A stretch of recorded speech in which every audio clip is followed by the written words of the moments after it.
They say Juneteenth is about freedom, not just from chains, but from silence, from old roles, from the history others write for us.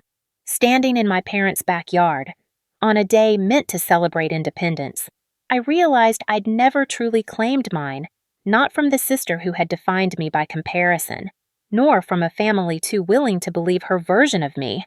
Natalie stood near the grill, gathering everyone for what she called her big announcement. But she didn't know what I held in my pocket, the keys to the lakefront home she'd obsessed over for years. For the first time, I didn't feel small.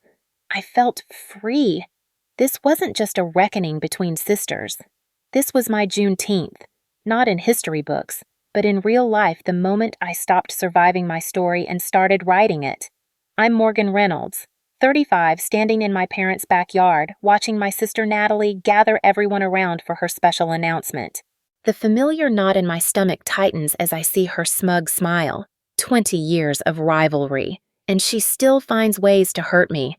What she doesn't know is that while she's about to publicly humiliate me, I'm holding the keys to her dream lakefront property in my pocket. Sometimes, revenge isn't about destruction. It's about teaching someone a lesson they'll never forget. Before I tell you how I turned the tables on my sister's cruelty, drop a comment letting me know where you're watching from and hit that subscribe button if you've ever dealt with a toxic family member. Growing up as the younger sister to Natalie Reynolds was like living in a permanent shadow. From the day I was born, it seemed like my existence was a competition I never signed up for. Natalie is 2 years older than me, and as far back as I can remember, she's been determined to outshine me in every possible way. Our childhood home in suburban Connecticut was comfortable but not extravagant. Dad worked as an engineer while Mom taught elementary school. They raised us with solid middle-class values: work hard, save money, be kind to others. Somehow, those lessons landed differently with each of us. I was always the practical one. While other teenagers spent their babysitting money on makeup and trendy clothes, I saved for college. My room was organized, my grades were excellent, and I had a 5-year plan before I even started high school. Nothing flashy, just consistent and determined. Natalie, on the other hand, developed expensive tastes early. She wanted designer labels, exotic vacations, and constant validation. Where I saw value in hard work and delayed gratification, Natalie focused on appearance and immediate status. She wasn't necessarily malicious as a child, just insecure and desperate for attention. The first time I remember her taking credit for my work was in 4th grade. I had spent weeks on a science project about ecosystems, creating a detailed terrarium that my teacher called college-level work. When Parents' Night came around, I overheard Natalie telling her friends that she had helped me with all the hard parts because I couldn't understand the science. I was hurt but said nothing. That became our pattern, her taking, me retreating. By high school, the dynamic was firmly established. Natalie would find ways to diminish my achievements or claim them as her own. When I was accepted to Cornell on a partial scholarship, Natalie told extended family she had coached me through the application process. When I graduated with honors in business, she somehow made it sound like my success was merely following in her footsteps. Even though she had dropped out of community college after 1 semester, our parents never fully recognized the pattern. Dad would gently suggest I not be so sensitive, while Mom insisted that Natalie just expresses herself differently. They loved us both, but they'd inadvertently enabled Natalie's behavior for years, perhaps finding it easier to placate her than confront her manipulations. After college, I started building my e-commerce business from scratch. I identified a market gap in sustainable home goods and worked 16-hour days developing relationships with ethical manufacturers. The first 2 years were brutal. I lived on ramen noodles in a tiny studio apartment, pouring every penny back into the business. Natalie, meanwhile, bounced between retail jobs, always quitting when they became too demanding or beneath her talents. Then my business took off. By year 3, I had 10 employees and had tripled my revenue. By year 5, I was featured in Entrepreneur magazine as one of the 30 under 30 to watch. Suddenly, Natalie was telling everyone how she had always believed in me and had given me the confidence to succeed. At family gatherings, she positioned herself as my biggest supporter and unofficial business advisor. I learned to choose my battles and keep my private life private. While Natalie rented a luxury apartment she could barely afford and leased a new BMW every 2 years, I lived modestly in a comfortable but unassuming townhouse and drove my reliable Honda into the ground. I invested in my retirement, built an emergency fund, and created real financial security. Natalie assumed I was just bad with money rather than strategic with it. 3 years ago, during a family vacation to Lake Winnipesaukee in New Hampshire, Natalie became obsessed with this stunning lakefront property with a private dock and panoramic views. The 5-bedroom vacation home was listed at $1.2 million, far beyond her means. Still, she spent the entire trip talking about her future lake house, taking photos of every room during an open house and making plans for family gatherings she would host there. Every family event since has included her lamenting that someone else bought her dream house, though she never had the finances to seriously consider it. What no one in my family knew was that my business had hit a temporary rough patch 6 months ago. A major supplier went bankrupt, leaving me with thousands of dollars in unfulfilled orders and angry customers. At the same time, an algorithm change on a major marketplace slashed my visibility. It was a perfect storm. And while I knew it was temporary, my cash flow took a serious hit. I had to take out a short-term business loan to stay afloat. Natalie somehow discovered my financial challenges, probably by snooping through papers during a visit to my home. I caught her rifling through my mail once but dismissed it. I should have known better. Then, last month, through a complete coincidence, the Lake Winnipesaukee house, Natalie's dream property, came back on the market at a reduced price due to the owner's divorce. The moment I saw the listing, an idea began to form. It was risky, perhaps petty, but something in me couldn't resist. I contacted the real estate agent and discovered that the owners needed a quick sale. They were willing to accept $950,000 for a property worth much more. I spent 3 sleepless nights running numbers, talking to my financial advisor, and weighing the consequences. In the end, I decided to liquidate a significant portion of my emergency savings and investment portfolio. I created an LLC to keep my name off public records and made an all-cash offer. The timing was incredibly tight. The closing was scheduled for the Saturday morning of our annual family reunion. Part of me questioned if I was making a huge mistake, both financially and ethically. Was I using my hard-earned money just to teach my sister a lesson? Or was this finally my chance to establish boundaries that had been crossed for decades as I signed the preliminary paperwork? I kept telling myself this wasn't about revenge. It was about finally standing up for myself after years of allowing Natalie's behavior to go unchecked. Still, a small voice wondered if I was becoming exactly what I resented in my sister, someone willing to use money as a weapon. The annual Reynolds family reunion is a tradition that stretches back to before I was born. Every summer, aunts, uncles, cousins, and grandparents descend upon my parents' sprawling backyard in Connecticut for a day of food, reminiscing, and inevitable family drama. Usually, I look forward to it, a chance to reconnect with favorite cousins and show off new photos of my latest product line. This year was different. As I pulled into my parents' driveway, my stomach churned with anxiety. My business troubles weren't catastrophic, but they weren't something I was eager to discuss either. I'd had to let 3 employees go temporarily and scale back operations while rebuilding my supply chain.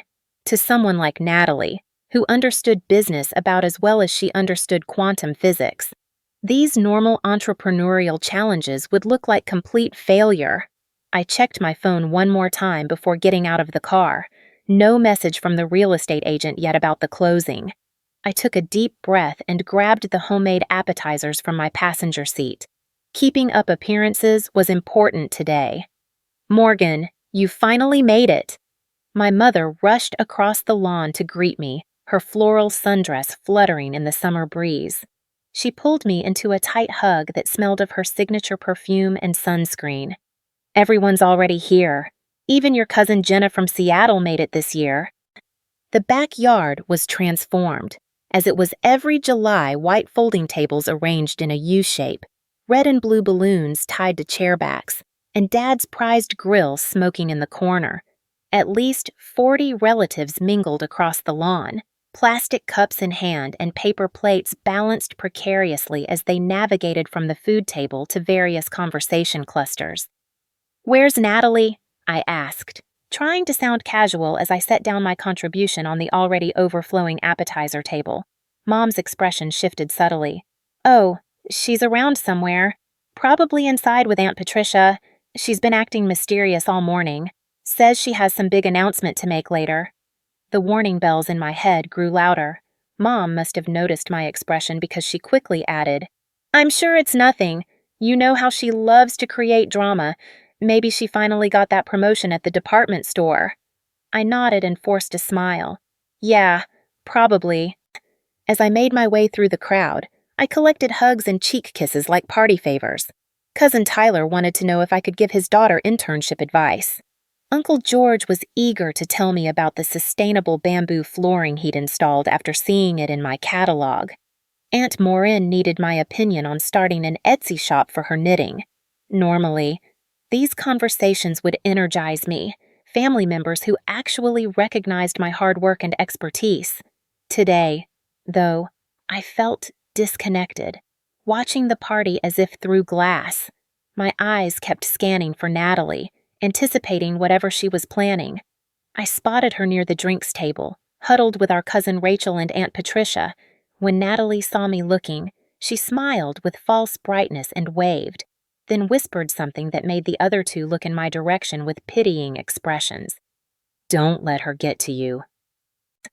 The voice came from behind me, and I turned to find my cousin Emma offering me a glass of wine. Emma was the only one I'd confided in about my business challenges. She ran a successful accounting firm and had helped me restructure some debt. "Whatever she's planning, it says more about her than about you." "I know," I sighed, accepting the drink gratefully. "I just wish I understood why she's like this. We're in our 30s. For God's sake, shouldn't sibling rivalry have an expiration date?" Emma snorted. "In functional families, maybe, but Natalie's built her entire identity around comparing herself to you. The fact that you're actually successful while she's still pretending to be makes it worse." We were interrupted by my father's booming voice calling everyone to the tables for lunch. I found my assigned seat directly across from Natalie. Of course, Mom's seating charts always seemed designed for maximum dramatic potential.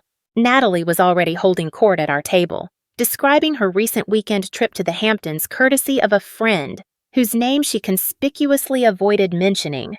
Her outfit screamed, "trying too hard." A designer dress that still had the security tag hastily removed. She'd almost certainly wear it once and return it, and sunglasses worth at least 2 of her car payments perched on her head. "Morgan!" she exclaimed when I sat down, with the exaggerated enthusiasm of someone performing for an audience. "I was just telling everyone about this amazing investment opportunity I've been considering. Real estate is where the real money is. Don't you think?" The pointed question made my chest tighten. Did she already know about the lake house? No, that was impossible. The paperwork wasn't even finalized yet. "It can be," I answered neutrally, serving myself some potato salad. "If you know what you're doing." She leaned forward, lowering her voice to a stage whisper audible to everyone nearby. "Well, I've been doing some research on financial stability. It's so important to diversify before a major market downturn. Some businesses just aren't built to weather economic storms. You know."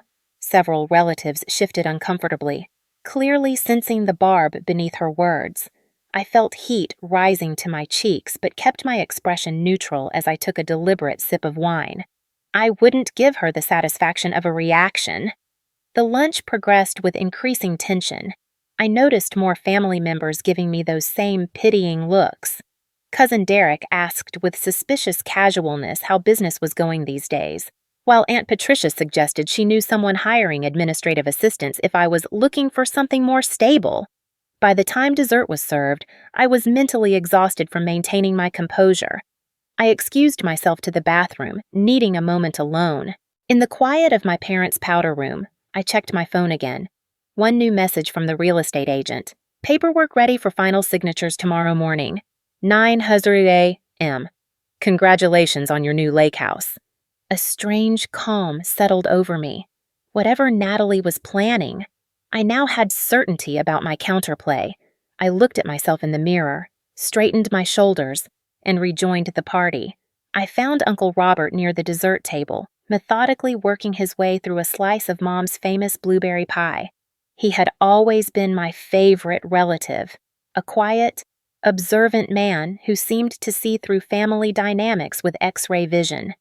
"Your sister's on a mission today," he commented as I approached. It wasn't a question. "Apparently so," I replied, selecting a brownie from the spread. "Any idea what her big announcement is about?" Uncle Robert gave me a knowing look. "Nothing good, judging by how much whispering she's been doing.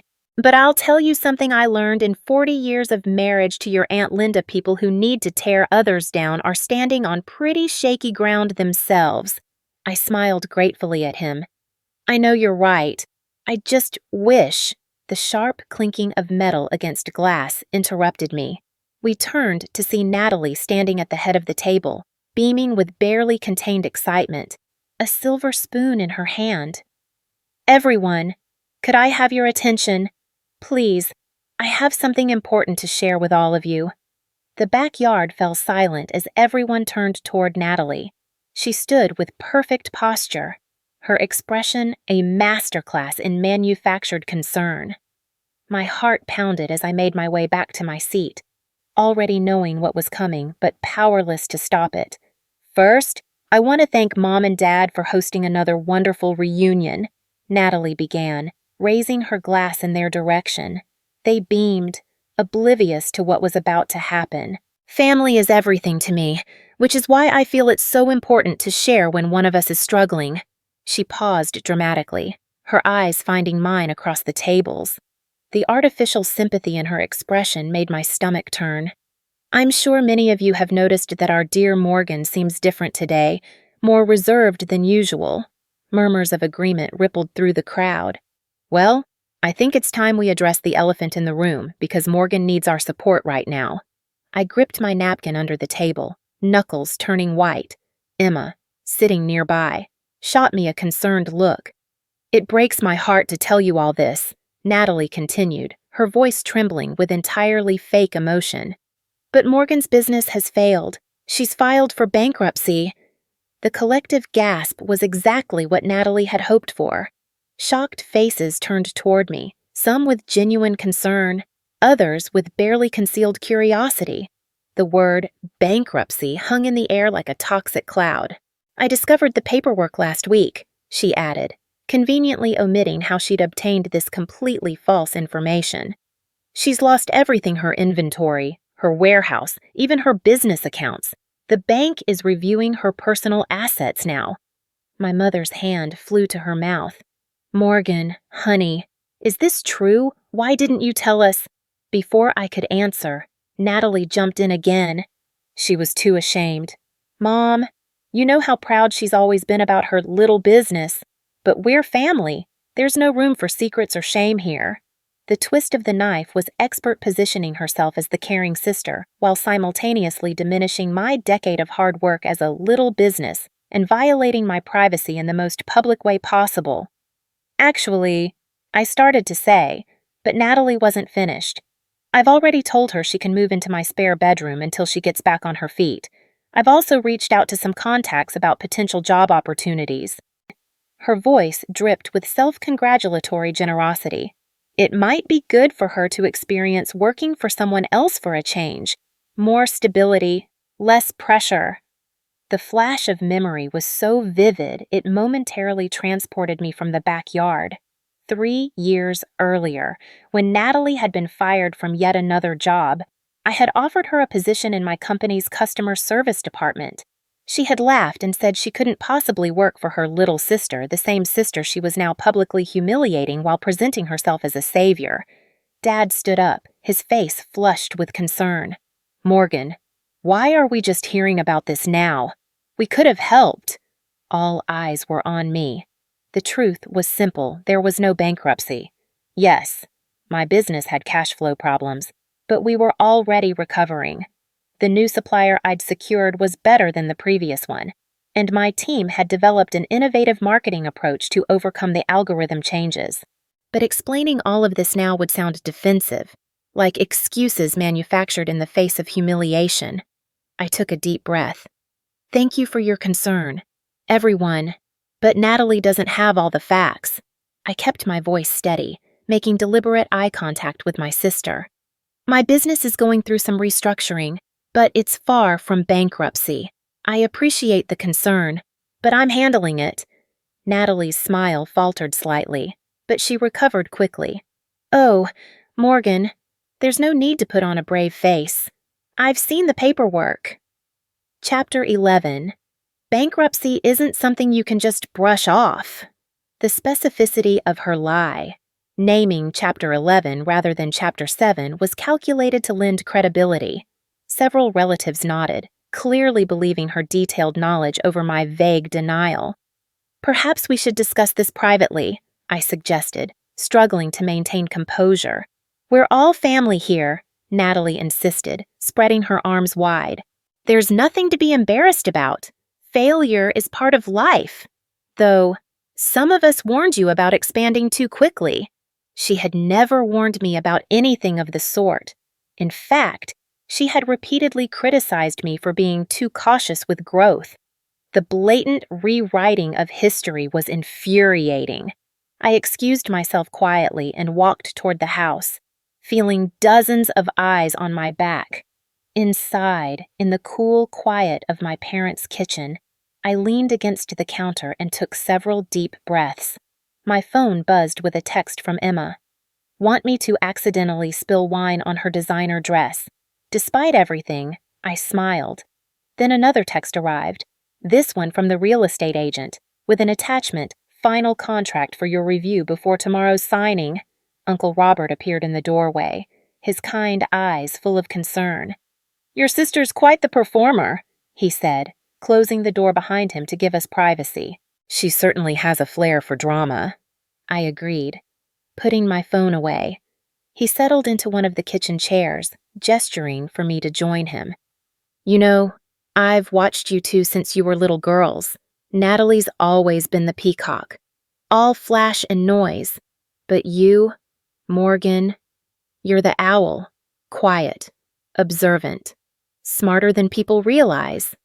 I smiled weakly. Not smart enough to avoid this ambush. Apparently. I don't believe for a second that you're bankrupt, he said firmly. But even if you were, so what? You think any of us would love you less. Success isn't what makes you valuable to this family. His words touched something deep within me. For years, I'd defined myself in opposition to Natalie. She was flashy, so I was understated. She was impulsive, so I was strategic. Perhaps I'd been so focused on not being like her that I'd missed opportunities to simply be myself. Thank you, I said quietly. That means a lot. So, what's your plan? He asked, eyes twinkling. Because I know Morgan Reynolds well enough to know she's got one. I hesitated, then nodded. I do, and it happens tomorrow morning. Good, he said, standing up. Now, let's get back out there before your mother organizes a fundraiser for your non-existent bankruptcy. We returned to the backyard, where Natalie was still holding court, now detailing her generous plans to help me rebuild my life. I took my seat and ate a piece of pie, letting her words wash over me. Tomorrow would come soon enough. The remainder of the reunion unfolded like an extended nightmare. What should have been a joyful family gathering had transformed into Morgan's bankruptcy intervention. Relatives I hadn't spoken to in years suddenly became financial advisors, approaching me with business cards for entry-level positions and stories about their friends who had bounced back after complete financial ruin. Aunt Diane cornered me by the lemonade table. Have you considered multi-level marketing? My neighbor's daughter makes 6 figures selling essential oils. She pressed a pamphlet into my hand before I could respond. Cousin Greg, who had failed at 3 businesses himself. offered to look over my financials and suggest where I went wrong. The irony was apparently lost on him. Uncle Stephen provided a detailed explanation of unemployment benefits, speaking slowly as if I might not understand the concept of government assistance. Through it all, Natalie floated around the gathering, alternating between expressions of exaggerated sympathy when near me and barely concealed satisfaction when she thought I wasn't looking. She had positioned herself as both the bearer of difficult truths and my potential savior, a masterful manipulation that painted her as the mature, successful sister stepping in to rescue her struggling sibling. "Morgan, I've been thinking about your wardrobe," she said loudly as several aunts listened nearby. "When you move in with me, we can go through my closet. I have some professional outfits that would be perfect for job interviews." The suggestion that I would need her hand-me-downs when my closet contained higher quality, if less flashy, clothing than hers was deliberately demeaning. I smiled tightly and excused myself. My parents, to their credit, seemed uncertain what to believe. Mom kept bringing me extra portions of food, as if financial problems might have left me malnourished, while Dad awkwardly mentioned that his retirement fund was in good shape if emergency cash was needed. Their concern was genuine, but their willingness to accept Natalie's story without question hurt almost as much as her betrayal. As afternoon faded into evening and tiki torches were lit around the yard, I found myself sitting alone on the old wooden swing at the edge of the property, the same swing where I'd retreated as a child when Natalie's taunting became too much. Some patterns never change. "Mind if I join you?" I looked up to see my cousin Emma holding 2 glasses of wine. I shifted over on the swing, and she settled beside me, handing me one of the glasses. "Remember when we were kids and Natalie told everyone at Christmas that you still wet the bed?" Emma asked after a moment of silence. I groaned at the memory. I was 9, and she had all the adults checking if my sheets were dry every morning for the rest of the visit. "And do you remember what happened the next summer?"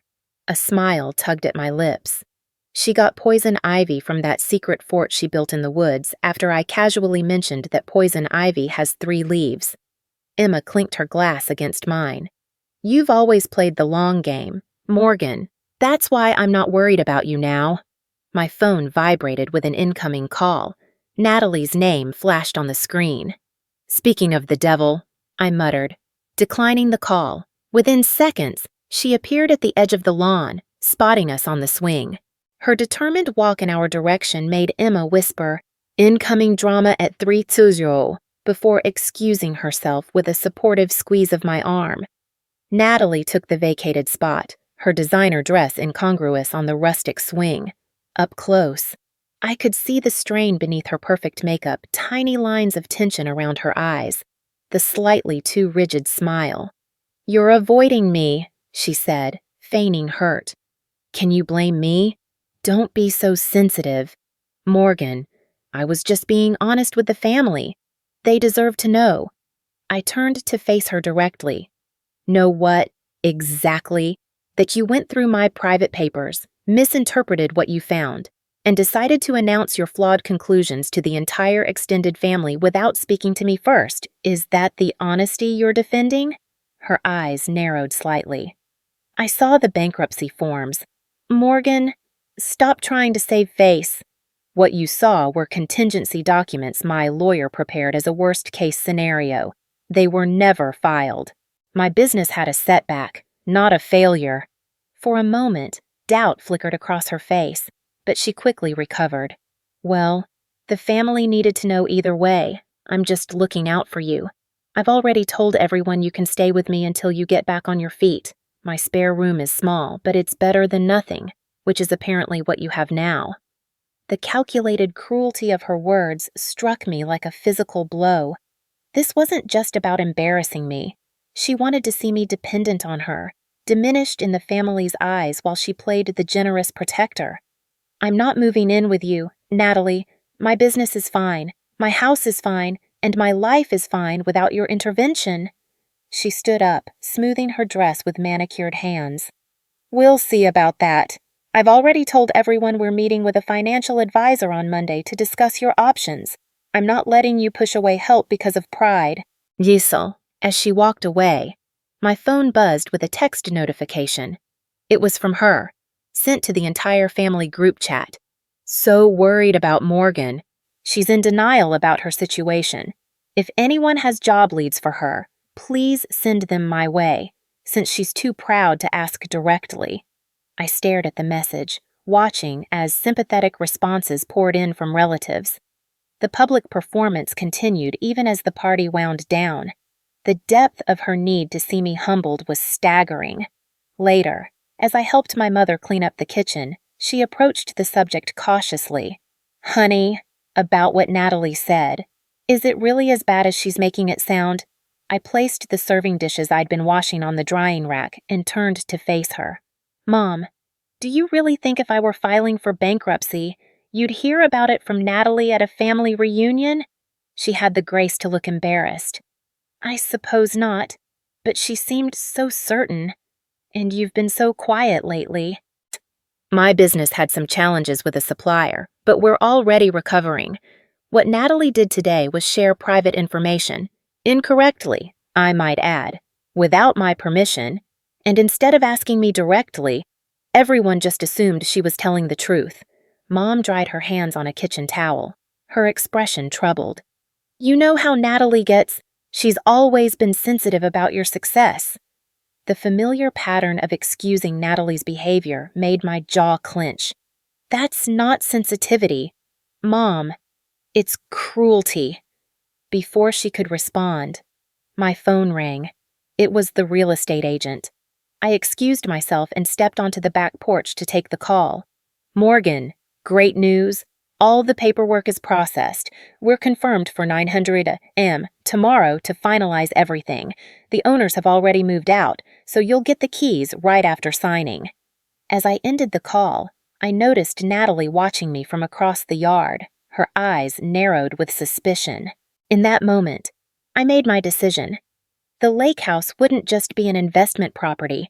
It would be the setting for a long overdue conversation between sisters. Sunday morning dawned bright and clear, the kind of perfect summer day that makes New England famous. I woke early. Despite having tossed and turned all night in my childhood bedroom, my parents had insisted I stay over after the reunion, concerned about my emotional state following Natalie's announcement. I dressed carefully in a crisp white button-down and navy slacks. Professional but not showy, the outfit was a deliberate choice. One that said, successful businesswoman without screaming for attention. As I applied minimal makeup, I rehearsed what I would say to Natalie. This wasn't about revenge, it was about boundaries and truth. Downstairs, I found my father at the kitchen table with his customary Sunday crossword puzzle. He looked up when I entered, surprise registering at my attire. You're dressed up for a Sunday morning, he commented, setting down his pen. I have a meeting, I explained, pouring myself coffee. A business opportunity that couldn't wait. He studied me for a moment. Morgan, about yesterday. Your mother and I are worried. If things are difficult financially, we want to help. No judgment. I sat across from him, wrapping my hands around the warm mug. Dad, I need you to hear me clearly. I am not filing for bankruptcy. My business had a temporary cash flow issue that's already resolving itself. What Natalie told everyone yesterday was both incorrect and an invasion of my privacy. His expression shifted from concern to confusion. But she said she saw the paperwork. She saw preliminary documents my lawyer prepared as a contingency plan, which is standard business practice during financial restructuring.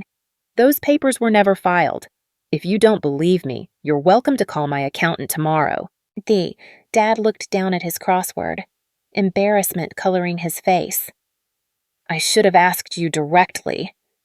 Yes, you should have. I kept my voice gentle but firm. For 35 years, you and Mom have given Natalie the benefit of the doubt while expecting me to be the bigger person. I'm tired of it. Dad? The silence between us stretched, heavy with decades of unaddressed family dynamics. Finally, he nodded. You're right. We've enabled her difficulties with you. I'm sorry. Morgan. His acknowledgement, however belated, was something I hadn't realized I needed so desperately. I reached across the table and squeezed his hand. "Thank you." "So, what's this meeting about?" he asked, clearly trying to change the subject to safer territory. I smiled. "A property investment. Actually, I should get going. I'm meeting the agent at 9:00. As I gathered my purse and keys, my phone buzzed with a group text from Natalie to the family. "Taking Morgan to brunch today to discuss next steps. We'll update everyone on her situation later. So grateful for all your support during her difficult time." The audacity was breathtaking. I hadn't agreed to any brunch, yet she was continuing the narrative of herself as my caretaker. I texted back quickly, "Actually, I have a meeting this morning. Rain check." Her response was immediate. "What meeting? Financial advisors don't work Sundays. Stop avoiding help." Rather than engaging further in the group chat, I sent her a private message. "Meet me at 10:30 at the Starbucks on Lakeshore Drive in Winnipesaukee. We need to talk." I could almost feel her satisfaction through the phone. She undoubtedly thought I was finally admitting defeat and seeking her help. Her reply was sugary sweet. "Of course. Sis, I'll be there to support you." The drive to Lake Winnipesaukee took just under 2 hours.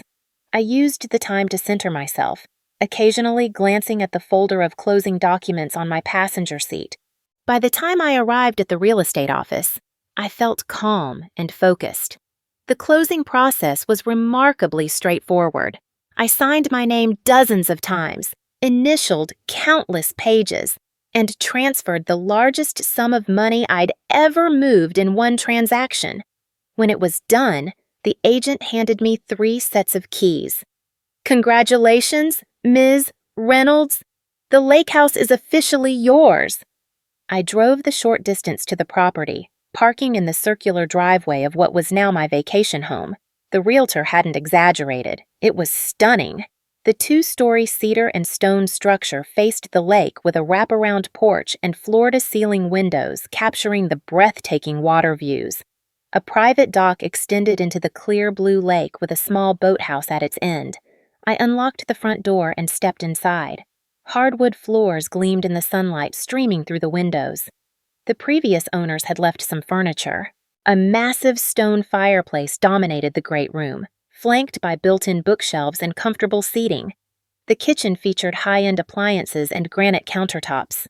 Upstairs, the master suite offered panoramic lake views and a spa-like bathroom. It was exactly as Natalie had described it countless times over the past 3 years, her dream home that she would definitely buy someday when she got her big break. I walked through each room slowly, taking mental inventory. Though the purchase had been partly motivated by wanting to teach Natalie a lesson, I was surprised by how much I genuinely loved the property. It was peaceful here, the kind of place where I could actually relax away from the demands of my business. At 10:15, I texted Natalie, "Change of plans. Meet me at 145 Lakeshore Drive instead of Starbucks." "Where is that?" she replied immediately. "Just put it in your GPS. See you soon." I made a pot of coffee and brought 2 mugs out to the porch swing overlooking the lake. The morning sun danced across the water, and a light breeze carried the scent of pine and fresh water. Despite the confrontation to come, I felt a profound sense of peace. At precisely 10:42, Natalie was perpetually late. I heard a car pull into the driveway. Through the trees, I spotted her red BMW convertible coming to a stop behind my Honda. She emerged looking confused, checking her phone as if confirming the address. Her confusion deepened as she approached the house, taking in the expansive property with a puzzled expression. When she spotted me on the porch, her perfectly shaped eyebrows drew together. "Morgan, what are you doing here? Whose house is this?" She climbed the porch steps, designer sunglasses perched on her head, looking wildly out of place in her brunch-appropriate outfit. I gestured to the swing beside me. "Have a seat?" "Coffee." She remained standing, looking increasingly perplexed. "Seriously, what is this place? Are you house-sitting for someone?" I took a sip of my coffee, savoring the moment. "You don't recognize it. That's surprising. considering how many times you've talked about it being your dream home." Her eyes widened as recognition dawned. She spun around, taking in the property with new awareness.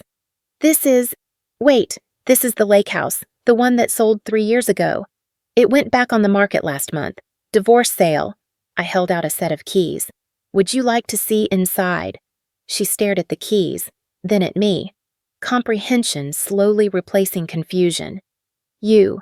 You bought this house how you're bankrupt." And there it was, the explicit admission that she knew her public announcement had been a lie. "That's what I wanted to talk to you about. Natalie, I'm not bankrupt. I never was." Natalie stood frozen on the porch, her gaze darting between the keys in my hand and my face. The carefully constructed narrative she'd created of her successful self rescuing her failing sister was crumbling before her eyes. "But I saw the paperwork," she insisted, her voice losing its usual confidence. "The bankruptcy forms were contingency documents, never filed." I set the keys on the small table between us. "My business had a temporary cash flow issue when a supplier went bankrupt. We're already back on track with a better supplier and stronger marketing strategy." She sank onto the porch swing beside me, designer purse clutched in her lap like a shield. "So, you're not moving in with me?" "No, Natalie, I never was." "But why did you let me tell everyone?" "Let you," I interrupted, feeling a surge of the anger I'd suppressed yesterday. "You went through my private papers without permission, jumped to incorrect conclusions, and announced false information to our entire family without ever speaking to me directly. I didn't let you do anything." She had the grace to look momentarily embarrassed, but it quickly shifted to defensiveness. "I was worried about you. I was trying to help." "Were you, or were you enjoying watching me squirm while positioning yourself as the generous, successful sister?" Her silence was answer enough. I continued more gently. "Natalie, we need to talk about this pattern between us. It's been going on since we were children, and I've let it continue by staying quiet. That ends today." She looked out over the lake, avoiding my gaze. "What pattern? You're the one who's always been perfect, the smart one, the responsible one, the successful entrepreneur. Do you have any idea what it's like living in your shadow?" The irony of her statement was almost laughable. "My shadow, Natalie, you've spent our entire adult lives positioning yourself as more successful than me, taking credit for my achievements, dismissing my business as a little project, and constantly one-upping me with material possessions you can barely afford." "That's not true." Her protest sounded hollow, even to her own ears, judging by her expression. "Isn't it? Let's look at yesterday. You had the perfect opportunity to check in with me privately about those documents you found. Instead, you chose to announce it to the entire family in the most humiliating way possible. Why?" She stared at her manicured nails, uncharacteristically silent. "I think," I continued carefully, "it's because you've built your identity around being seen as more successful than me. When you found those papers, you saw an opportunity to cement that perception once and for all." A tear slipped down her cheek, leaving a trail in her perfect makeup. "It's not fair," she whispered. "You make everything look so easy. The business, the investments, all of it. You never struggle, never fail." "That's not true, Natalie. I struggle all the time. The difference is that I don't measure my worth by comparing myself to you." I handed her a tissue from my pocket. "And for the record, buying this house was financially risky. I liquidated a significant portion of my emergency fund and investments to make it happen." She dabbed at her eyes, careful not to smudge her mascara. "Then why did you do it?" I gestured at the breathtaking lake view. "Partly as an investment. Lakefront property in New Hampshire holds value extremely well." I paused, deciding to be completely honest. "And partly to prove a point. When I saw it was for sale, something in me snapped. After years of hearing you talk about your dream house while simultaneously undermining my success, I wanted to show you that actions have consequences." To my surprise, a small laugh escaped her. That's actually pretty badass, Morgan. Petty, but badass. The unexpected moment of genuine amusement between us broke some of the tension. I smiled despite myself. I prefer to think of it as a valuable lesson in boundaries. So, what now? She asked, gesturing around us. You bought a house to spite me. Are you going to let me visit? Or is this your way of cutting me out of your life? It was the question I'd been asking myself since making the offer on the property. That depends on you. Natalie, I didn't buy this house just to keep you out of it. I bought it because I'm tired of the dynamic between us, and something needed to change. I stood up and walked to the porch railing, looking out over the water. The truth is, I miss my sister. Not the person who humiliates me at family gatherings or takes credit for my achievements, but the girl who used to make me laugh until milk came out my nose at breakfast. The one who taught me how to French braid my hair and stayed up all night with me when I was scared during thunderstorms. When I turned back, Natalie was watching me with an expression I hadn't seen in years: vulnerability. Without calculation. I miss her, I know too, she said quietly. Then let's try something new, I suggested. Complete honesty. Starting now, why did you announce my supposed bankruptcy to the family? She sighed deeply, setting her purse aside. Because I'm drowning. Morgan, my credit cards are maxed out. I'm 3 months behind on my car payments. The department store put me on performance review because my sales numbers are down. Nothing in my life is working. And then I found those papers and thought, finally, something where I'm doing better than Morgan. The raw admission hung between us. It was perhaps the first completely honest thing she'd said to me in years. Thank you for telling me that, I said softly. Why didn't you just ask me for help? Because I'm supposed to be the successful one. The words burst out of her. I'm the older sister. I'm supposed to have it all figured out by now. How could I admit that my little sister has a real business while I'm still folding sweaters at a department store at 37? I sat back down beside her. Natalie, success isn't just about money or job titles, and it's definitely not a competition between sisters.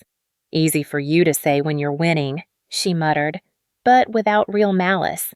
I work 70-hour weeks. I haven't taken a real vacation in 5 years. My last relationship ended because I was always at the office. There are plenty of ways I'm not winning at life. She looked surprised, as if the idea that my life wasn't perfect had never occurred to her. I guess we both created narratives about each other that aren't completely true. Exactly. So here's my proposal. This house has 5 bedrooms. One of them is mine. Another could be yours, on some conditions. Her eyes widened. You'd let me use the lake house after what I did. If, I emphasized. You agree to some ground rules. First, no more public humiliation or taking credit for my achievements. Second, we start being honest with each other about our finances, our struggles, everything. Third, you tell the family the truth about your announcement yesterday. She winced at the last condition. They'll think I'm terrible. They'll think you made a mistake, and if you own it, they'll respect your honesty. She considered this, then nodded slowly. And in return, I get to use this gorgeous house sometimes. More than that, I said, you get a chance for us to be real sisters again, not competitors. And, I added, I'll help you get your finances under control, if you want. No judgment, just practical support. For a moment, I thought she might reject the offer out of pride. Then her shoulders relaxed, and for the first time in years, I saw my actual sister, not the performance she usually put on. I'd like that, she said simply. I extended my hand. Then, we have a deal. She ignored my hand and pulled me into a tight hug instead. Deal, she whispered against my shoulder. As we separated, I picked up the keys from the table and placed them in her hand. Why don't you give yourself the tour? I'll make some more coffee. While Natalie explored the house, exclaiming over features she'd coveted for years. I called my parents. It was time for the family to hear the truth from both of us. 2 weeks after the family reunion, we gathered again, this time at the lake house. The invitation had gone out to the entire extended family, surprising everyone with its joint signature, "Morgan and Natalie Reynolds requested the pleasure of your company." The spacious great room was filled with relatives, many still confused about what exactly was happening. My parents arrived first, Mom's eyes widening as she took in the property. "Morgan, it's stunning," she breathed, walking straight to the wall of windows overlooking the lake. "But I don't understand. When did you buy this?" "The morning after the reunion," I explained, accepting her hug. I'd been in negotiations for a few weeks before that. Dad examined the craftsmanship of the built-in bookshelves with appreciation. "Not exactly the purchase I'd expect from someone filing for bankruptcy," he commented wryly. "About that," I began, but was interrupted by Natalie's arrival. She entered carrying a tray of appetizers she'd prepared herself. Another surprise for anyone who knew my sister's usual aversion to cooking. She had dressed differently today, still stylish, but noticeably less flashy than her usual attire. The designer sunglasses and statement jewelry were absent. As more relatives arrived, curiosity filled the room. Uncle Robert caught my eye from across the space and gave me an approving nod. Emma arrived with a bottle of champagne, whispering, "Here for the show I'm about to witness." As she handed it to me, when everyone had arrived, Natalie clinked a glass for attention. The room fell silent, many clearly expecting another dramatic announcement. She looked momentarily nervous, then squared her shoulders. "Thank you all for coming," she began. "I asked you here today because I owe you, and especially Morgan, an apology." The surprise in the room was palpable. Natalie Reynolds did not apologize. Ever. At the family reunion, I told you all that Morgan had filed for bankruptcy. That was untrue. Her voice trembled slightly, but she continued. "I found some contingency paperwork her lawyer had prepared during a business restructuring, jumped to conclusions, and then I chose to announce those conclusions publicly without discussing it with her first." Our mother gasped softly. Aunt Patricia whispered something to Uncle George, but Natalie wasn't finished. "The truth is, Morgan's business had a temporary setback that she was already resolving successfully. She is not bankrupt, not even close. In fact," she gestured around us, "she purchased this lake house the very next morning." Murmurs of confusion and surprise rippled through the gathering. "I think many of you know this is the property I've talked about wanting for years," Natalie continued. "When Morgan bought it, I initially felt, well, angry and jealous, to be honest, but it made me realize something important. The competitiveness between us has been mostly driven by me, and it needs to stop." I stepped forward to stand beside her, a united front for perhaps the first time in our adult lives. "We wanted to invite you all here today," I added, "to clear the air and start fresh.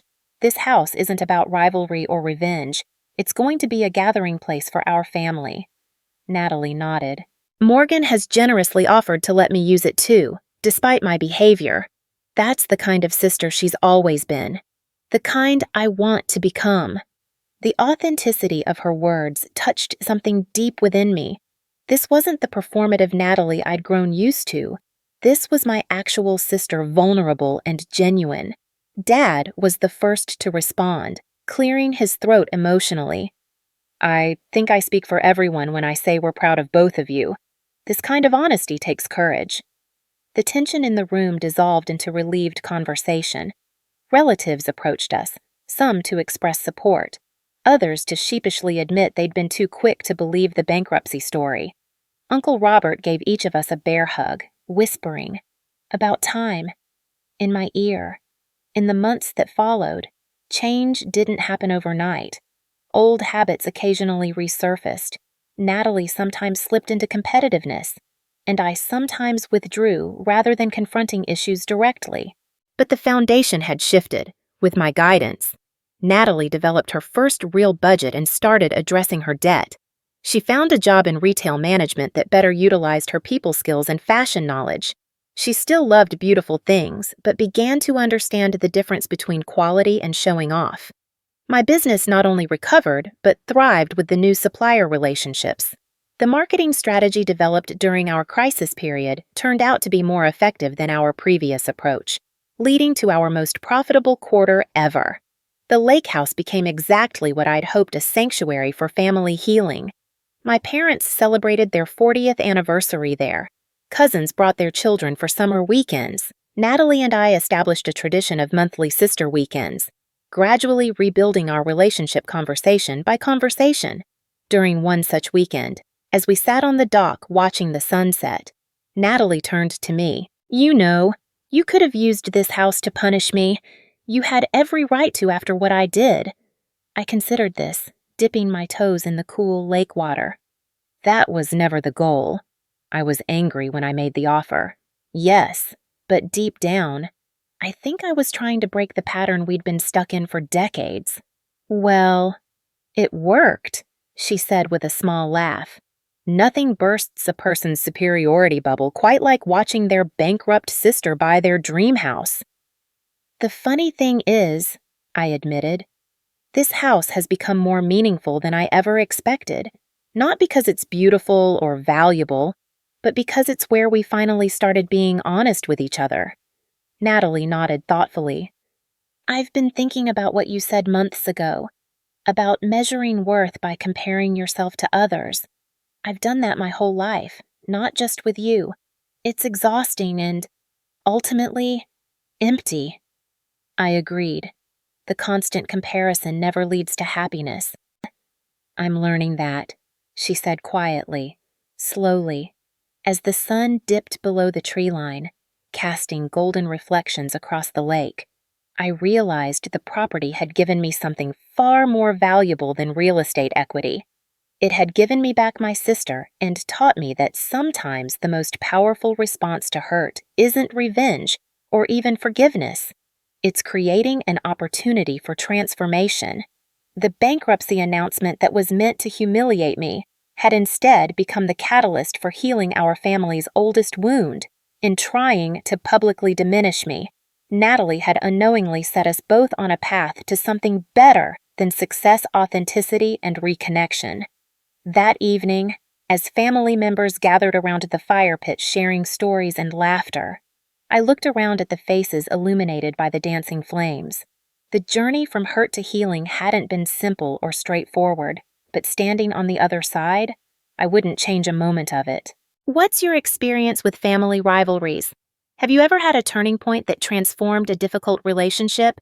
Share your stories in the comments below. And if this tale of sisterhood and redemption resonated with you, please hit that subscribe button and give this video a thumbs up. Thank you for being part of this journey. And remember, sometimes the path to healing begins with the very moment designed to break us.